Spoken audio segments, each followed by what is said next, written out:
Chers téléspectateurs du micro du Pasteur Bobo, partout où vous êtes à travers le monde, on vous dit bonjour ou bonsoir.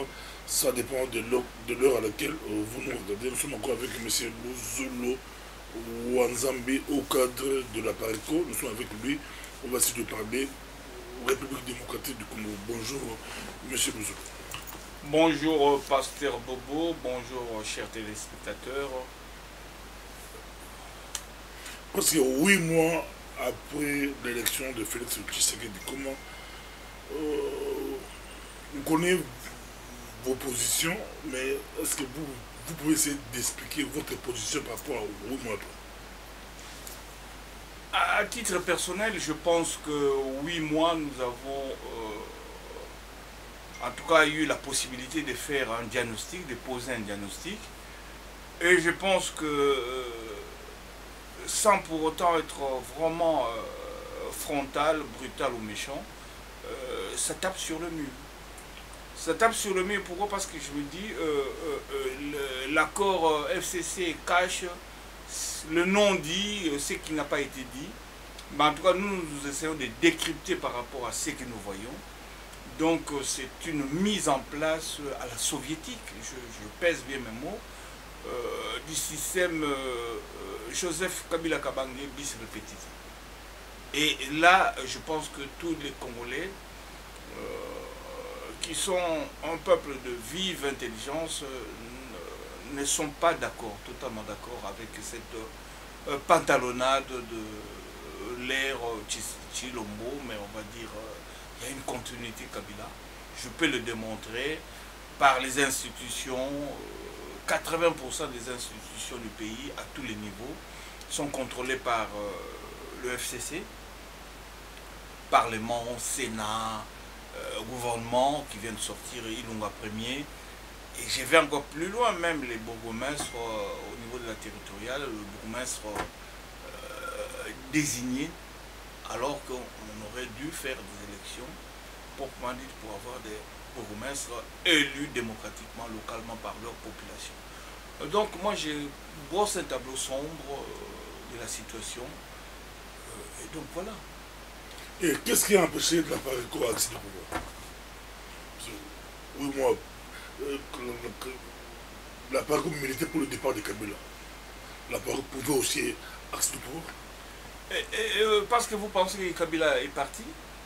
Je pense, maintenant je parle en tant que l'un des responsables, de 9 responsables nationaux de la PARECO. Je fais partie du groupe de 9, donc le bureau national de la PARECO, comme chargé des relations publiques. Je pense que la PARECO est le seul mouvement qui est resté cohérent dès le départ.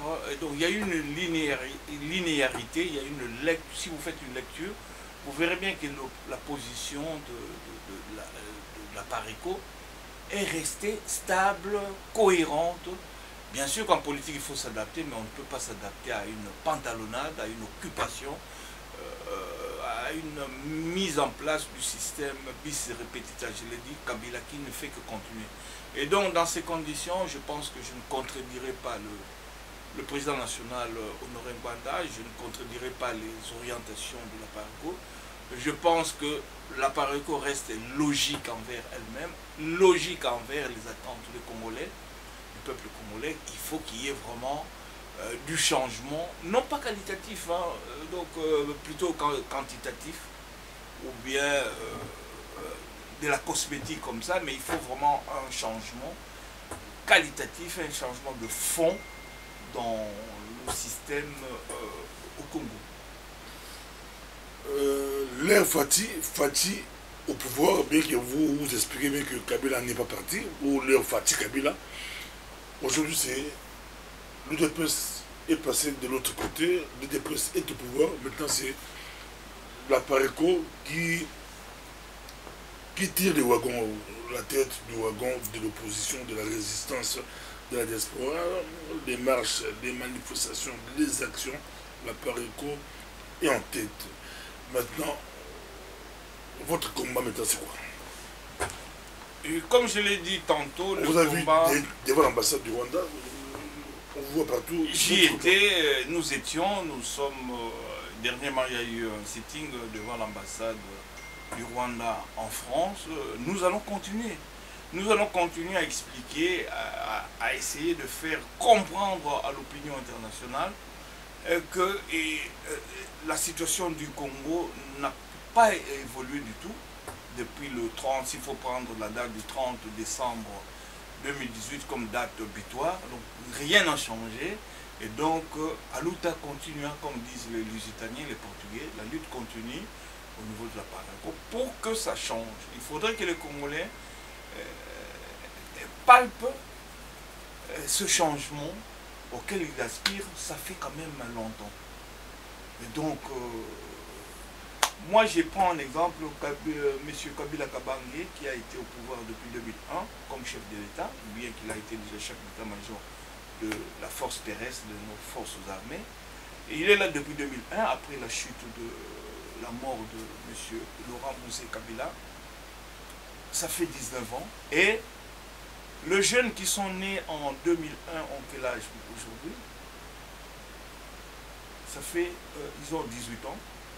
2001 à 2019, 18 ans. Et donc, quand Kabila a eu le pouvoir, c'était des membres, aujourd'hui ils ont 18 ans, ils n'ont connu que Kabila.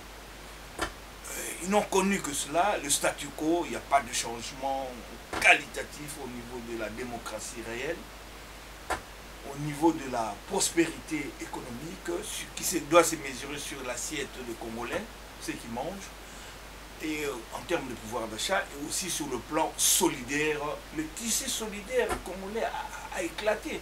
Et donc on fait tout en sorte d'opposer les Congolais à d'autres Congolais. Une minorité de Congolais qui soutient encore par traîtrise le système de la Kabylie contre la majorité des Congolais qui croupit sous le poids. Appelons les choses, le chat par son nom, le chat, c'est-à-dire qui croupit sous la dictature. Parce que les libérateurs de 1996 sont plus malins que nous. Je ne vais pas utiliser ce vocable libérateur de quoi. C'était une pantalonnade, c'était la chasse à Mobutu. Point barre, c'était la chasse à Mobutu. C'est vrai que au niveau du Congo, 32 années de maréchalat, 32 années de régime de Mobutu, ça n'était déjà devenu trop, c'était l'usure du pouvoir, c'est vrai. Mais je pense que ce qu'on nous avait présenté à l'époque comme révolution, lutte pour le changement au Congo, lutte contre la dictature au Congo, finalement, c'était de la mascarade. Mais ils sont plus malins que nous, parce que jusqu'à aujourd'hui, ils changent des formes, ils se métamorphosent, ils sont toujours là, ils sont plus malins que nous. Je vais aller plus loin, ils sont, comme vous dites, ils sont plus malins que nous, c'est-à-dire qu'il y a de la malice, c'est vrai, je vous rejoins, et des Congolais qui sont des traîtres qui sont dedans. C'est comme sous la France de Pétain avec Pierre Laval et autres qui étaient des hauts cadres, qui étaient des Français mais qui ont trahi leur patrie. Et ils ont réussi chez nous, jusque-là du moins, à faire en sorte que ces étrangers qui sont venus au pays avec des objectifs précis, échappant à notre peuple, se sont ligués avec qui? Avec des Congolais. Mais c'est le jeune ce qui se passe. Bon, je voulais d'abord terminer votre phrase parce que... Donc ils se sont ligués avec quelques Congolais, nous les connaissons, qui ont fait semblant de faire une certaine forme d'opposition présidentielle, mais qui n'en est pas une, ce n'était pas une de l'opposition. C'est des arrangements entre amis, et moi j'ai récusé depuis longtemps, à titre personnel, comme spécialiste des questions politiques, je suis analyste expert aussi. Et donc j'ai dit que depuis 2003, on nous a mis en place un système avec des arrangements, des accords d'Afrique du Sud, et donc une mise en place d'un système entre camarades, entre copains, la République démocratique de Copain, la République démocratique de la Canaille. Et donc ils sont là, les mêmes acteurs qui continuent à... Merci beaucoup. Pour terminer, M. Luzolo Wazambi, votre nom, ça peut être du Congo central. Congo central, il y a l'affaire gouverneur et vice-gouverneur, vous dites quoi? comme analyste politique. Et puis, j'ai deux petites questions. Et puis, c'est l'affaire 15 millions donnés par soit des entreprises pétrolières qui auraient disparu. Les inspecteurs des finances envoyés par l'ANER qui contrôlaient les ministres, ils ont voulu contrôler, interpeller les DIRCAB. Le DIRCAB a dit non, vous n'avez pas le droit. Le président et moi, on n'a jamais diligenté l'enquête. Et maintenant, c'est la présidence avec François Béat qui est chargé de la sécurité. C'est lui maintenant, avec son équipe, qui interpelle les inspecteurs. Maintenant, c'est eux qui sont inspectés, contrôlés, intimidés même. Votre analyse, comment vous voyez les choses? Deux petites questions, on termine ici. D'abord, dans votre présentation, il y a beaucoup de choses dedans. Enfin, on va se limiter à ces deux questions. D'abord, vous dites que je suis du Congo central. Bien sûr que je suis du Congo central. Mais moi, je me lève contre le tribalisme qui revient. Un élan de tribalisme qui revient fort au Congo, voulu par ceux-là qui essaient de diviser les Congolais. Je suis Congolais, authentiquement Congolais. Je suis du Congo central, vous avez raison. Je suis en tout cas fils de ce pays, je suis africain, je suis aussi un être vivant, humaniste, tiers-mondiste, tout ce que vous voulez. Et donc, pour me résumer, il n'est pas question de commencer à brocarder l'unité nationale du Congo. Ça, c'est le principe. Nous devons rester unis, ça c'est un acquis fort, qu'on aime ou qu'on n'aime pas le maréchal Mobutu. Je pense qu'il s'était investi dans cela, dans l'unité nationale, qu'on soit un peuple dans une concorde nationale, au-delà des ethnies. Vous parlez de ce qui s'est passé avec le gouverneur, vice-gouverneur, je pense, du Bas-Congo, qui a été pris en flagrant délit. Flagrant délit, je dis d'amour. Guet-apens ou quoi, je n'en sais rien au niveau de l'enquête. Est-ce qu'il y a vraiment de la lumière, de la clarté? J'ai vu que cela a évolué. On dit que le rédoc de l'ANER est allé trop loin, que c'était un guet-apens contre, c'est une cabale montée contre le vice-gouverneur. Ça, c'est sa défense. Et donc, je ne suis pas là en train de faire de l'investigation à charge ou à décharge, mais je pense que il faut moraliser la vie politique au Congo. On y va très très bas. Les évêques à l'époque du cardinal Mandoul avaient fait un travail sur le renversement des valeurs au Congo. La CENCO aussi a essayé aussi de faire un travail avec Monseigneur Monsengo. L'actuel aussi, je pense qu'il est toujours dans cette même lignée. Je pense qu'il y a un problème moral grave qui se pose au Congo en termes de mœurs. Je vais plus loin. Je vais citer un non-empire, Centrafrique. Il y avait un monsieur, Jean-Bédel Bokassa, je ne sais pas si vous le savez, qui a été légionnaire français avant l'indépendance, qui est allé en Indochine, lors de la guerre de l'Indochine. Les Indochinois voulaient l'indépendance de l'Indochine, Vietnam, Laos, Cambodge, et les Français voulaient consolider la mainmise française sur cette partie du monde. Et donc, l'empereur, on dit l'empereur Bokassa, le maréchal Bokassa, avait trouvé du temps, de plaisir, pour se faire des enfants dans les rizières d'Indochine. Il a des enfants. Et moi, je me demande, au risque et péril de sa vie, quand est-ce qu'il a eu le temps, parce que les balles sifflaient, quand est-ce qu'il a eu le temps de faire ce genre de choses. Et donc, au niveau du vice-gouverneur, il l'a dit lui-même, ce n'est pas moi, que la dame en question, la secrétaire, était trop particulière, c'était sa maîtresse. Et moi, je m'érige contre la promotion l'e-canapé. C'est-à-dire qu'au Congo, ce n'est pas d'aujourd'hui. On trouve des femmes qui doivent être belles, moi j'aime de belles femmes aussi, mais qui sont là, non pas pour leurs compétences, je vais dire intellectuelles, mais c'est plus pour d'autres compétences.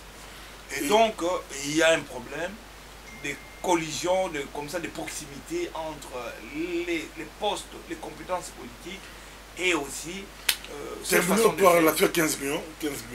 Les 15 millions, je pose le principe, je me suis interrogé sur la question, j'essaie de faire une religion.